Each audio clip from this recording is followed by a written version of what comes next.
Gracious Father, as we open your word, open our hearts in Jesus' name. Amen. How many of you got a second chance in your life? How many of you got a second chance? You know, in the eyes of God, there is no third chance. Because every time He gives you a second chance, the first chance is cancelled. It may be your 10th chance, but for God, it is still a second chance because He doesn't keep the record of the past. It is you and me who say, how many times to forgive you? Next time you do it, I'm not seeing you anymore. Am I right? But God doesn't see our life in that way. Every time He gives me a second chance, that is the only chance. And next time I mess up, again it's a second chance. Because He doesn't keep the record of my past. Once He is forgiven, He is forgiven. Once He has pardoned my sins, He doesn't keep a record of that. We praise God we have such a God. But the problem and the question, biggest question is, how many of us make use of that second chance? Are you with me? Most of us, not just this church, generally in Christianity, most of us want Jesus to be our Savior, but not the Lord of our lives. I just want to do whatever I want to do. All that I want is, Lord, have mercy on me. Forgive me. Show me your grace. When I mess up, have mercy on me. You know what a distorted religion and theology that is. The other day I saw a Facebook a post that really touched my heart. It's telling about the story of Noah. It says, Noah was not saved by grace. He was saved because of his obedience. So true, isn't it? It was his obedience that got him saved, not the grace of Christ. You hear too much of grace and not obedience. You do whatever you want, go wherever you want. Just come to Christ, to the foot of the cross. The blood of Jesus will heal you. There is truth in it. But what is the part of obedience in the grace? That part people forget. God is a God of second chance. I've got so many chances. I'm sure some of you got so many chances. But the question is, how many of us make use of the chance that God gives us? If we don't do it, it may be not worth having a second chance. Let me read the scripture reading, Isaiah chapter 1. We know the story of children of Israelites. Did God give them a second chance? Yes or no? How many times? If you know the history, you can't believe how many times God, when He is angry with them, He will send them to slavery or to foreign land. But then He'll bring them back. How many times did these people listen to Him? They were stubborn, isn't it? Stubborn all the time. Look at what Isaiah says. God is saying through Isaiah in chapter 1, verse 3. The ox knows its owner, and the donkey its master's crib, but Israel does not know. My people do not consider. In other words, He's saying, you people, you're worse than animals. At least they listen to their masters. You don't even consider.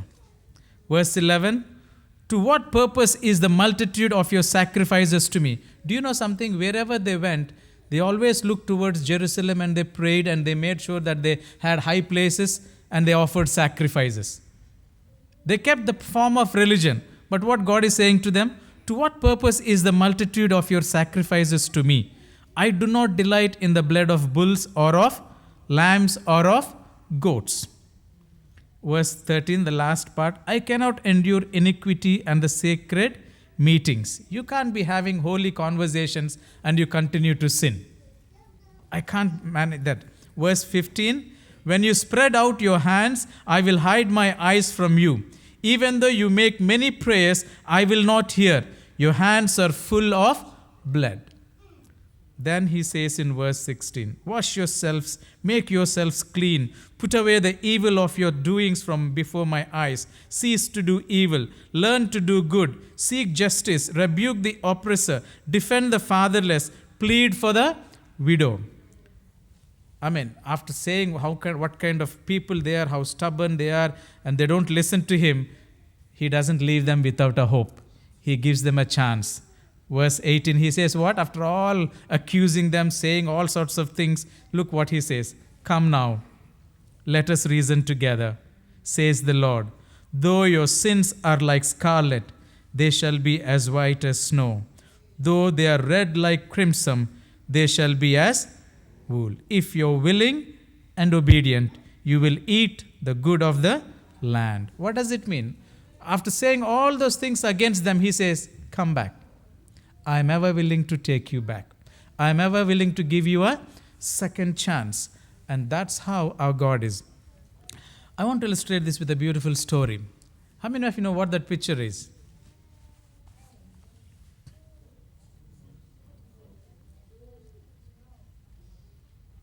Not in Jamaica. No wonder you don't know, huh? Somebody said it. South Africa, what's that? Table Mountain. Oh, wonderful, wonderful. How many of you have been there? No? You've been there? Good girl. Who's that? Okay. 2014, I went to do meetings in one of our Adventist high schools. So I got to visit this place, climb that mountain. Not climb. What is that car that takes you up? Cable car, yeah. I'm brave? Yeah, short people are brave people, yeah. And in South Africa, there's a college. Have you heard of this college? Heldenberg College. It's an Adventist college where they have up to, I think, master's program, just like Newbold College. I went to visit that place also. Something, I knew this story before, but when I went there, the story became alive to me. I saw this picture. This is the library of Heldenberg College. I saw this picture, and when I read the name, I got goosebumps because I've known so much about this person and didn't realize I could visit a place in that. So I'll tell you who this. That's a Acts of Apostle book that I was in my hand. It was actually signed, autographed by Ellen White. You can't see it. It's 1911, given to this man personally by her, Ellen White, the Acts of Apostle in 1911. This person, his name, his name is Peter Wessels. His name is Peter Wessels. That's his family, but he and his wife. Let me stay here. He was born in 1856. If you know a little bit about South Africa, they're mostly dominated by the Dutch. In 1600s, they went and colonized that place. In 1814, British also went, and most of them, they call themselves Afrikaans, and Dutch language is what they speak there, along with Afrikaans. And the state religion at that time was a Dutch Reformed Church. Now, Peter Wessels belonged to this church, and when he was a boy, he was very faithful and religious, and he used to keep this Sabbath. For them, Sabbath is on Sunday. He used to keep it so holy. He doesn't do anything on that day. You know, they used to have windmills to generate water to their homes and fields. On a Sunday, he would not even on that windmills or do any work. And his family would call him a holy man and give him all sorts of names. But it didn't matter. And it so happened, after some time, he drifted away, as most of us sometimes drift away from the truth. He drifted away, and at the age of 29, he fell sick. He got inflammation of the lungs, TB, tuberculosis, and he was almost sick unto death. You know, some of us, when we fall sick, when we have some sickness, it is so scary, isn't it? So being a young man, 29 years old, have seen the love of God but drifted away. On the sick bed, he prayed and said, Lord, please give me a second chance. Give me a chance. I know I have gone away from you, but give me a chance. I want to live and I want to serve you. And he prayed so earnestly, and he felt he's a sinner. God should forgive his sins and God should give him a second chance. Lo and behold, that night he cried and prayed for a few months. And at one night he was so convinced that Lord would heal him. He prayed and confessed his sin, asked for a second chance, and then he slept. When he got up in the morning, he was completely healed. Do you know God can heal overnight? God can heal in a minute. Sometimes we depend too much on a medicine. There's no question. We need to be treated by medicine. God's blessing that we have medicine. But our faith should be more on God than on the medicine. So, in India, we have hospitals, Adventist hospitals. There's a logo which says on the prescriptions, letterhead and all, we treat, Jesus heals. Medicine only gives treatment, but the healing comes from the Lord. So he was so earnest in his prayers. The next day morning, he got healed. He was so happy. He threw all the drugs, all the medicines. He said, I don't need all of them. I'm a healed man. And he prayed, Lord, whatever is left in my life, I'm going to give it to you. And he kept being faithful to the church. His brother came to see him, whose name was John. And he was so surprised to see Peter was healed completely. He said, how did this happen? He said, God healed me. And then John himself was a bit sick. He says, I'm sick, pray for me. He said, yes. But Peter said, don't take medicine. We have some Christians who say, don't take medicine. We have some people who don't believe in medicine at all. They rather die but take medicine. So Peter, because he was healed by God's hand, he felt there is no need for medicine. So he was telling his brother, don't take any medicine. You just pray and believe in God. And his brother said, don't take Bible literally. Okay? Just because you got healed doesn't mean you don't need medicine. Don't take Bible, everything you see, everything you read, don't take it literally. Peter said, no, I will, because I have experienced. If you take Bible literally, there are so many things that we do that we are not supposed to do. Peter says, what do you mean? And he says, come. He drags him to the calendar that was on the wall and says, count the days. 1, 2, 3, 4, 5, 6, 7. Which day is the seventh day? He says, Saturday. So according to Bible, the 10 commandments, Sabbath should be on which day? Saturday, not on a Sunday. So if you want to take Bible literally, you better keep the Sabbath on Saturday, not Sunday. Peter was shocked. What is my brother saying? Because he has not seen anybody go to church on Saturday. It was which year? 1856 he was born. By now it was 1885. So by then, Adventism was not there around in so many countries except a little bit in US. He said, no, that can't be. Let me read Bible. So he started reading from Genesis. The more he read to find out which day is Sabbath, the more he was convinced that it was Saturday, not Sunday. So he told his brother, okay, I'm going to keep the Sabbath. So he decided to give up the church in 1885, November 11th. He gave up being a member of Dutch Reformed Church. When he told the church, they were so upset with him, they threw him out. He said, no problem. I will worship on my own. So he and his wife and his children, he tried to convince them. They started worshiping God. What did I say? God of a second chance. God healed him. He wanted to serve him faithfully. So as he was doing that, he was, though he studied for himself, he was not surely convinced whether it is right or not. So he spoke to one of his friends who was a businessman. By the way, Peter Wessels was one of the richest men in South Africa at that time. What business did he have? Cattle feeds, fertilizers, seeds, all kinds of material that you need for farming, the machines, everything. So he was one of the richest men in South Africa. So he spoke to another of his business friend, whose name was Henry. And by then he did hear about the Sabbath, and they both together started keeping the Sabbath. In their mind, they were thinking they are the only two people in the whole world who keep the Sabbath. And they were so proud. But he had a friend. He had a friend by the name Andrew Murray. Have you heard of him? Yeah? How many of you read his books? He is an amazing author.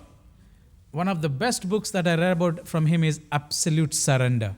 When I read that book, I was so scared of my life because I know I have not surrendered my life completely.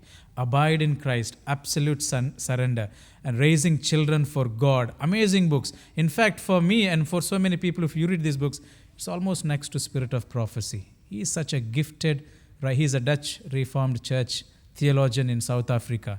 If you get to read his books, so many books are available free online on PDF. So make sure you read some of them. The best book I would recommend is Waiting on God and Absolute Surrender. Amazing books. Anyway, he was at that time the theologian. So what did being a rich man and having influence among the Dutch Reformed Church, Peter Wessels decided, let me go speak to my friend theologian Andrew Murray. Maybe he would tell me what it would be. So Friday evening, he used to live in Wellington, 30 miles away from where he was living. He travels to his home and says, Andrew, I have a question to ask you. You are the leading theologian of the times now. So he says, what is it, Peter? They sat together in the lounge and they started studying. Until Saturday morning, they kept referring to scriptures. And what all Peter Wessels said, you know what was the conclusion by morning?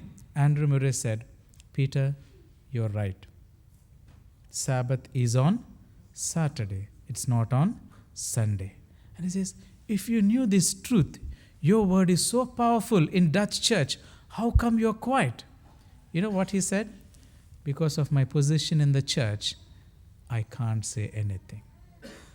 But if you're convinced that's what the truth is, you go ahead and keep it. You know, when I read this, I felt there are so many people who knew the truth, who knows the truth, but they can't because of job or because of position or because of loss of something. Some of us make those sacrifices. Don't worry, the Lord has a way of blessing us. I was talking to Brother Will outside. How was your golf course? I said. He said, Pastor, I did so well. I came second, but the last match was on Saturday or something. I couldn't go. Had I gone that, it would have been a different story. I said, don't worry, the Lord is with you.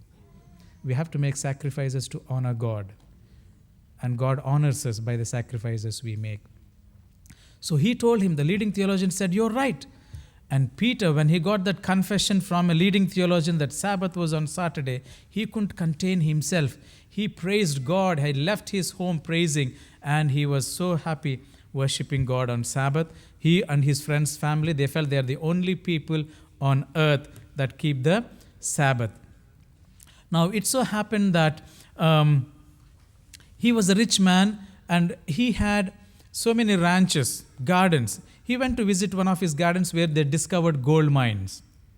So he went to see how people are doing. So when he went to see those gold mines, he saw those people busy digging. I think I mixed up the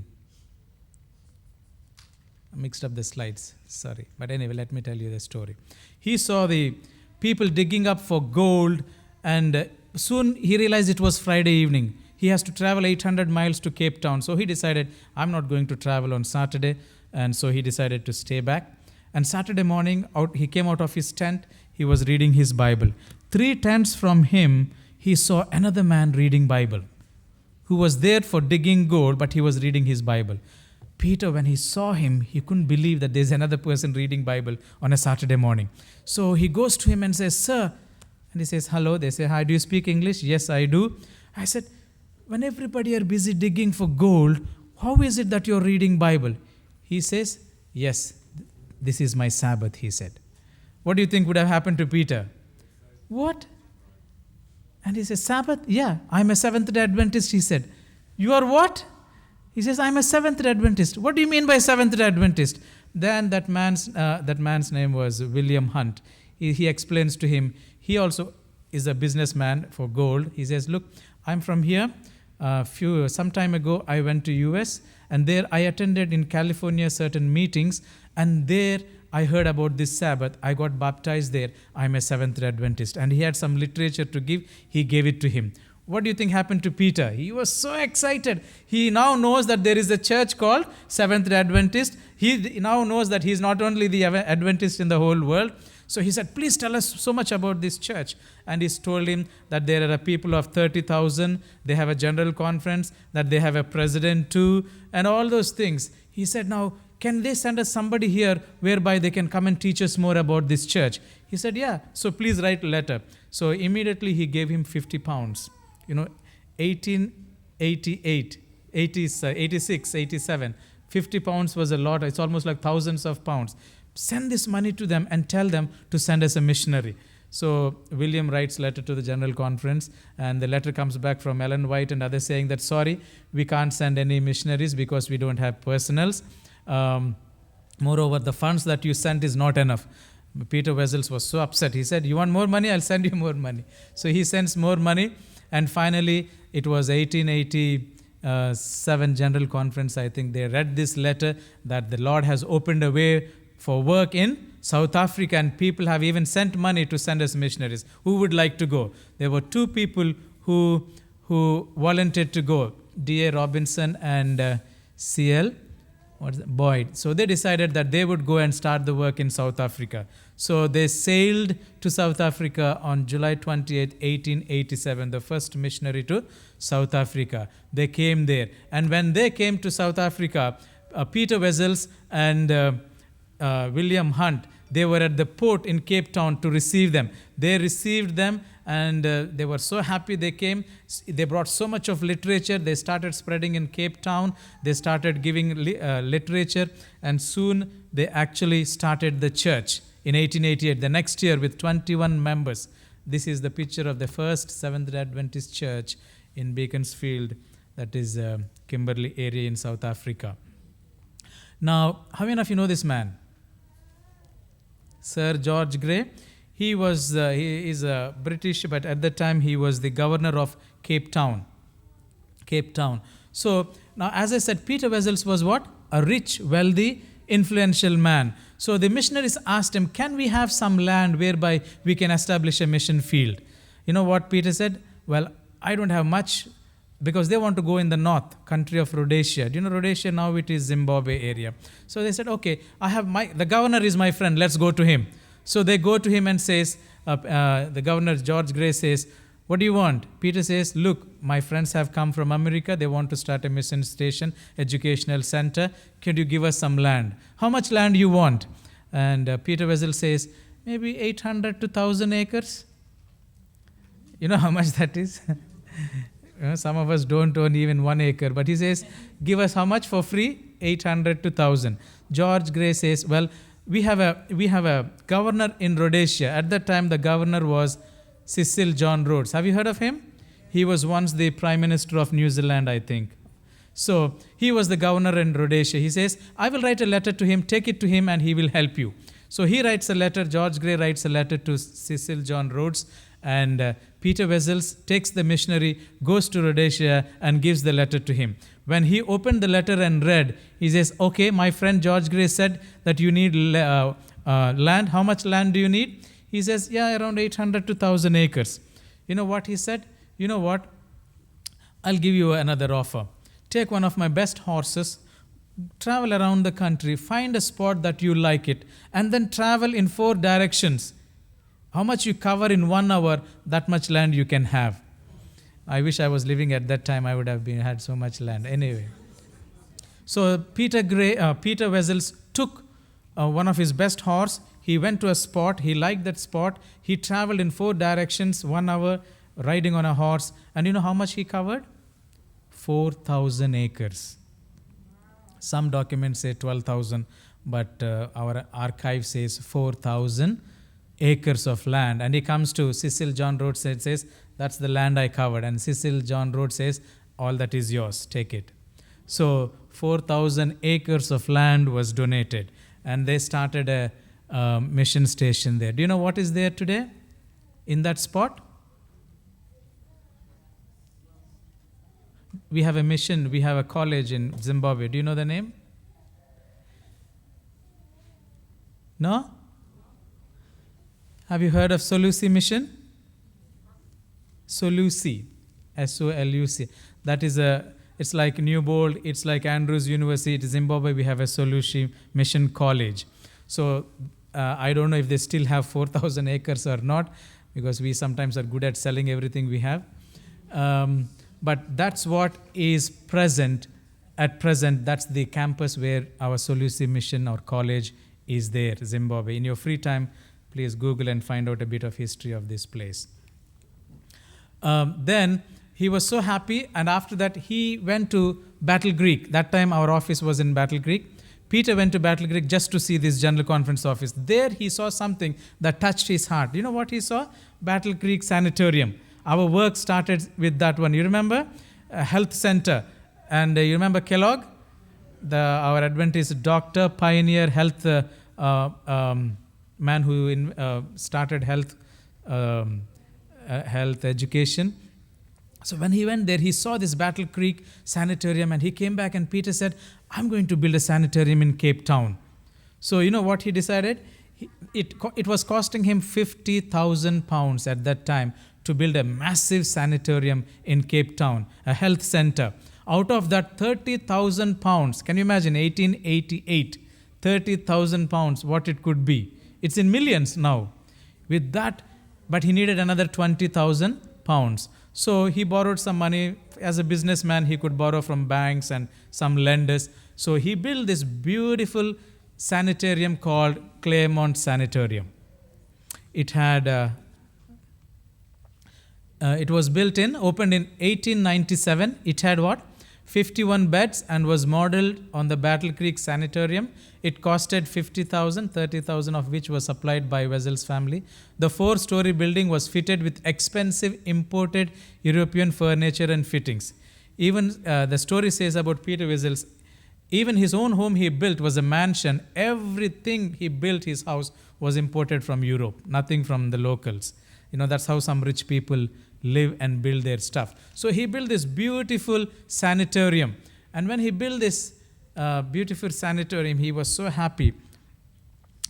When he started running this, some of his rich friends, listen to this, some of his rich friends, they came to this beautiful building and they said, wow, this is such a pleasant place. Can you give us some rooms whereby we can stay whenever we come for business work? He said, no, you people smoke, you drink, I can't give you. This is a health center. But, you know, friends were so influential, they influenced him. They said, oh, we don't smoke, we don't drink, we will be in our rooms, we will not disturb the other patients. They convinced him.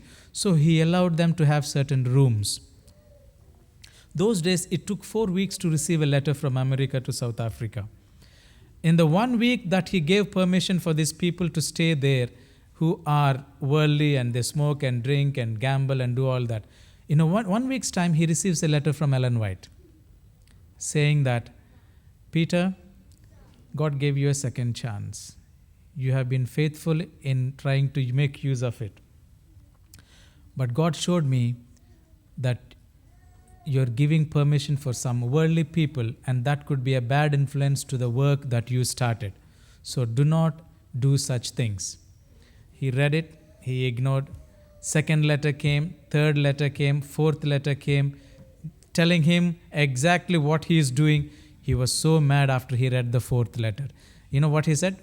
What does that old lady in America know about my business here? This is my money, my work. I will do whatever I want. The fifth letter came, he ignored it. He just put it. He didn't even open. Sixth letter, seventh letter, kept coming every week one letter, but he kept ignoring it. And you know what happened? After some time, he realized that his business was going down.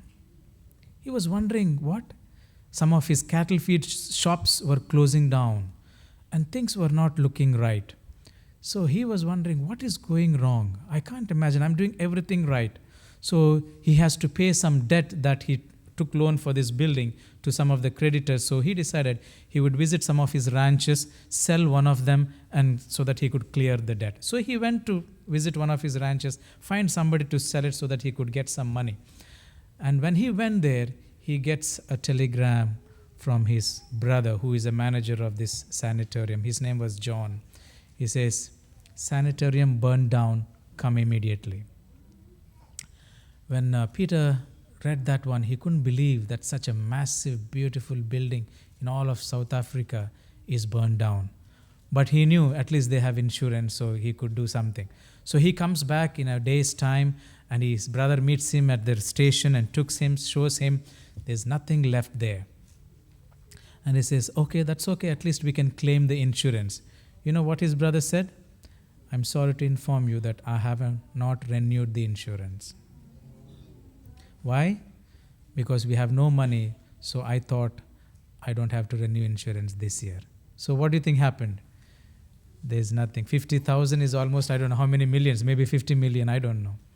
All that is gone to the ashes now. And you know what was happening? He kept receiving letters from Ellen White, but he was not opening. So the creditors came And you know what has to happen? He sold the ranch, the money was not enough. They came and took charge of his house, his mansion, and all the cattle feed stores that he has all over South Africa. And according to the law those days, when you have to leave your home and creditors take everything, there's three things they can't take, I believe. One is your kitchen furniture or your dining furniture. The second is a sewing machine. And the third is your bedroom furniture. So all that he's left to keep for himself was these three things. His friend Henry came, brought an oxen cart, and they loaded some of his cupboards and his bed and one of the sewing machine, and no home now. A rich man, wealthy man, popular, famous man is on the streets. His friend says, let me take you. He took him to a Cape Town, one of the poorest areas where poor people live, showed him one small room where he can stay. And there, Peter Wessels and his family there, that night, when he was arranging everything, and when he put the cupboard and opened, a pile of letters fell down. He counted them, 59 letters. Out of which, how many did he open? 4 or 5. He saw the post, the date and place.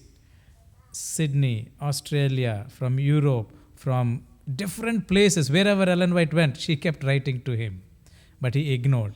So he piled them up according to the chronology, according to the dates that he received. And that night he lit a candle, a lamp, and he opened one by one to pass time, to read what was there. And in those letters she wrote everything that was happening. She even mentioned, your sanitarium will be burned down if you don't obey the Lord. And she also wrote 3 fire engines would come to put off the fire, but they cannot do it. She wrote everything warning him even before it happened. But what did he do? He ignored. You know, some of us, when we want to do whatever we want to do, we don't read Bible. We don't tell anybody. Why? Because they may say no. Am I right? And if you read Bible, you may be convinced that's not the right way. Oh, God is merciful. He is gracious. So I might as well. When I go back to Him, He'll forgive me. Whatever he thought, when he read those letters,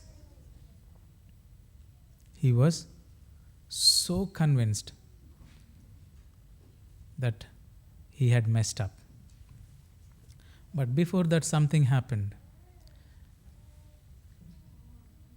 He had another ranch that he has to sell. It's called Beautiful Fountain. If you Google in South African history, you will find it. That was his retirement place. He thought he would keep it. But because of the creditors, he has to sell it. So he sold it, that place, and he came back. Do you know what happened? 28 days after he sold. 28 days after he sold, they discovered this. What was it? Have you heard of Kimberley Diamond Mine? The world's richest diamond mine was the land of Peter Wessels.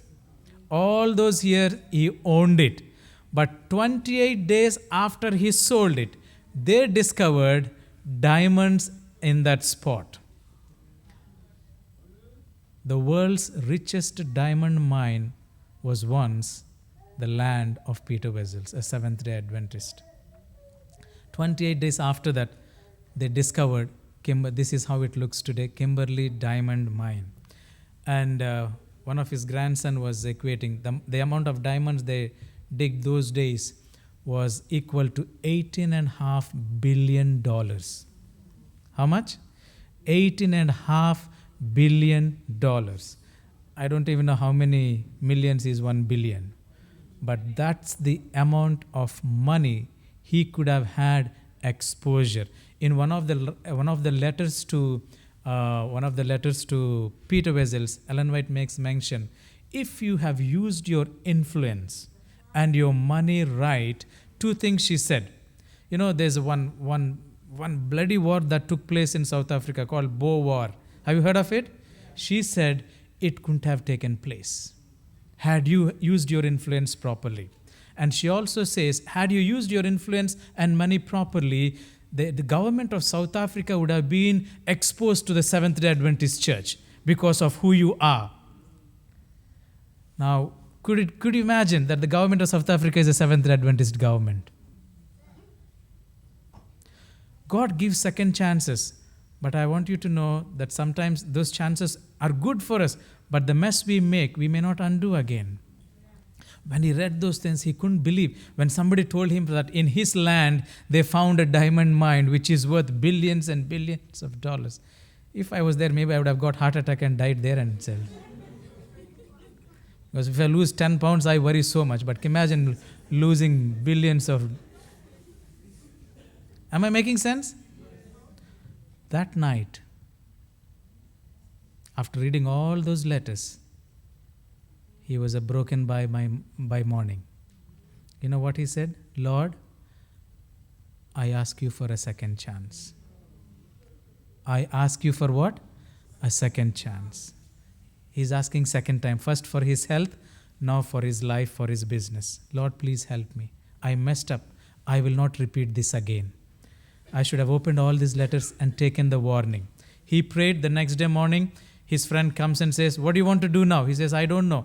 So they started planning to do something. His friend said, I'll give you a little money. You can open one cattle feed store and you start running. And when you get the money back, pay back to me. So he said, okay. So they opened a small store again because that's the business he knew. And God blessed him again. What did God do? He blessed him again. That little business was prospering. He opened another shop. He opened another shop. So he's getting back to his cattle feed business. So he had some money now. He decided, I'm going to buy some land because he wanted some ranch. That was his dream. So he went to a certain place and he bought a land.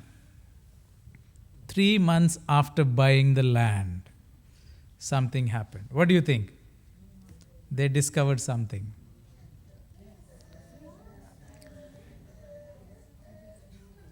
They call it diamond mine, but it is actually gold.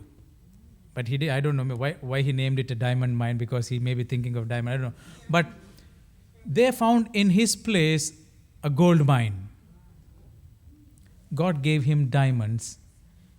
He couldn't make use of it. So God can't give him diamonds again. So he has to give him something inferior. Sometimes God gives us certain, if you don't know how to handle, there's no point of giving to us. But he was so thankful that though it is not diamonds, it was gold. The story says the family still owns this Weselton diamond mines, which actually is a gold mine, not diamonds. And he was so happy. So he started praising God for giving him a second chance, praising God for blessing him a second time, though he messed up. So when he saw this blessing, he now realized that every penny that he earned is for the glory of God. So after his expense, whatever is left, he decided he would use it for God and to bless his work. And therefore, he decided he would send one of his sons to Battle Creek to study. So he sent his son there. His son, when he went there, he was so happy. His son said, Daddy, the church has asking that they want to purchase... this is the first Adventist Battle Creek church. After this, they built another, I forgot to put that picture. So old Tabernacle Church, if you Google, right now the church is called Tabernacle Adventist Church, but it was Old Tabernacle Church. They wanted to install a pipe organ. We have seen some pipe organs, and they're looking for funds. The son says, Daddy, can you send some money there installing a pipe? They want to buy a pipe organ. So the first pipe organ owned by the Seventh-day Adventist Church was purchased with the money of Peter Wessels. So if you go to old Tabernacle Church in Battle Creek today and you see the pipe organ, it was donated by whom? Peter Wessels. And also, do you know this man? When he heard of what Peter Wessels is doing with his money and influence, Kellogg approached him and said, could you help me establish a medical center and a health center? So some of the funds that Kellogg had to establish his work was from Peter Wessels. So he helped him also. Now, he kept giving everything. I'll close with this story. Now, Ellen White went to Australia because God told her that she has to start an educational center there. So when she went there, she had a dream where God showed what kind of spot they should go. So the next day she called the officers and said, let's go look for this land. So they were going in one direction and she says, no, that's not the direction. We're going on the opposite direction. The people said, we know this area. You want to establish an education center, you need a land which is good soil, good water, the good soil so that we can do some agriculture for students. So this is there. She said, no, let's go back. She took them to a land which is, they call those days sour soil, which means nothing grows there. And she said, somewhere here God showed me. And she said, let's get down. And they kept walking. And in her dream, it was shown a clear passage. And there was a 6-foot furrow of 6 inches deep and say 6 inches deep and 6 inches wide. And no trace of anybody digging that place, no instruments used to dig that place. That kind of a vision she had. While they were walking, lo and behold, she saw that space. And she says, this is what the Lord wants us to buy. The people who went with her, they said, no, nothing grows in this land. So to disprove her, they dug some mud from there, took it to Sydney, Australia Agricultural University, and they said, test this soil, because we have to put some sense in this old lady. They tested. The next day, the professor who tested called them and said, I don't know where you found this soil. I have not seen such a rich soil in my life. Now they were all disproved. So they went to the owner of the land and said, we want to buy this land. And the man mentioned the price. He said, already somebody asked for this, but since you want to put up an education center, I will sell it to you, but this is the price. And when they heard the amount of money, they knew that they don't have the money. They went on Tuesday, tests were done on Wednesday. He said, come by Friday, I will sell you the land. Friday morning came, there was no money. I want you to know, those days, it took almost 6 weeks for a letter to reach from South Africa to Australia. But Friday morning, there was a letter. And when it was opened, it was from Peter Wessels. And you know what Peter Wessels did? He put a check and a note saying that, I heard that you're going to where? Australia. I was so impressed to send you some money in case you needed some. And when she saw the letter and the amount, it was the exact amount that was needed to buy the land. Even before Ellen White went there, the Lord provided the money, because it took 6 weeks for the letter to go. And with that, they bought the land. And what do we have today? Have you heard of this? This picture was in 1908. That's how it looked when they bought and built it. Today it looks like this. You know, one of our pastors, who is this? Hippolyte. I don't know if he still works there, but he was working there. Avondale College property was bought. The land was bought with the help of Peter Wessels' donations. Our God is a God of second chance. We mess up in so many ways. We need God to give us a second chance. God gave second chance to Peter Wessels when he was sick. God gave him health. When he messed up with his possessions, God gave him a second chance. You know, how we make use of the second chance determines if we deserve the second chance or not. I want to appeal to you this afternoon. All of us deserve a second chance because we have messed up in so many ways. God is ever willing. What did he say in Isaiah? Come now, let us reason together. No matter how far you think you have gone, no matter how sick you feel you are, no matter how financially drained you are, no matter how many problems you think you're having, what do? Come to me. I have the resources. And when we go to God in sincerity, and like Peter Wessels, cry out for mercy and ask God, Lord, give me a chance so that I can prove myself. Do you think God gives us a chance? He will. Do not underestimate the grace of God. Do not underestimate the love of God. How far has He gone to save you and me? To an extent where He gave up His life. So to give us a second chance is nothing that He cannot do. He will do it for us. So whatever you're going through today and you feel that you needed another chance in terms of your health, in terms of a job, in terms of a problem, in terms of a sin that you are aware of, whatever it is, I'm saying like Peter Wessels, go to God. Confess that sin, confess that problem, acknowledge your weakness, acknowledge what you are asking for. And like Peter Wessels, say, Lord, give me a chance, a second chance whereby I will prove myself. God gave so many chances to so many people. Some of them misused them, isn't it? God gave chance after chance to Saul the king. He misused. He died. God gave second chance to Hezekiah when he asked him to extend his life. The 15 years was not a blessing to him because pride came in and he misused the second chance. But there were others. God gave second chance and they made use of it. It is my prayer that today, if you were that person who is looking for that second chance, go to God. If God has given to Peter Vessels, He can give it to you. He can give it to me. The Lord bless each one of us.